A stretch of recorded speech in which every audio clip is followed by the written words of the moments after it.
J'ai quitté mon travail, alors mon patron a dû faire travailler une nouvelle maman à Noël à ma place. Je n'oublierai jamais ce Noël-là. L'air froid de décembre s'infiltrait à travers les fenêtres mal isolées de mon petit appartement parisien, et le parfum du pain chaud des boulangeries alentour se mêlait à l'odeur de café que je préparais pour moi-même ce matin-là. J'avais pris ma décision la veille, tard dans la nuit, lorsque mes yeux refusèrent de rester ouverts devant l'écran de mon ordinateur. J'en avais assez. Trop d'heures supplémentaires, trop de stress, trop d'exigences irréalistes.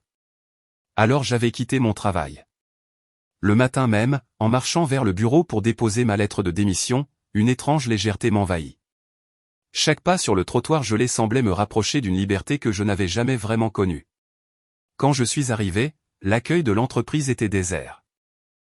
Les collègues étaient déjà partis pour la fête annuelle, et le bureau semblait étrangement silencieux, presque complice de ma décision.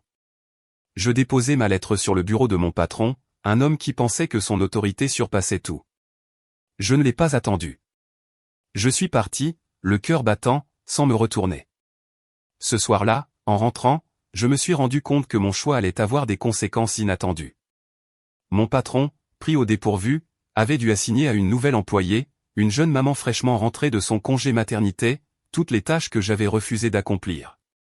La culpabilité semblait peser sur lui plus que sur elle, et j'imaginais la scène, lui, nerveux, distribuant des responsabilités qu'il ne savait même pas comment expliquer, et elle, courageuse mais épuisée, essayant de gérer l'imprévu tout en jonglant avec son bébé.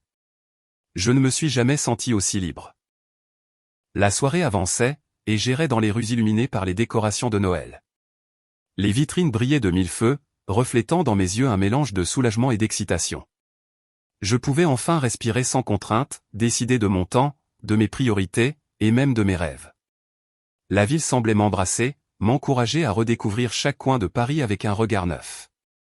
Le lendemain, en passant devant mon ancien bureau, j'ai vu mon patron à travers la vitre. Il discutait avec la nouvelle employée, visiblement stressé, mais je percevais une pointe de reconnaissance dans son regard. Peut-être avait-il compris que certaines limites ne peuvent être franchies sans conséquence. Moi, j'étais déjà loin de tout cela, marchant le long de la Seine, savourant un chocolat chaud et la douce sensation d'un Noël que j'avais enfin choisi pour moi-même. Cette décision, simple en apparence, avait bouleversé mon quotidien et celui des autres. Mais elle m'avait appris quelque chose d'essentiel, le courage de dire non peut transformer un moment de tension en un nouveau départ, et parfois, la liberté se trouve dans les choix que l'on ose faire pour soi.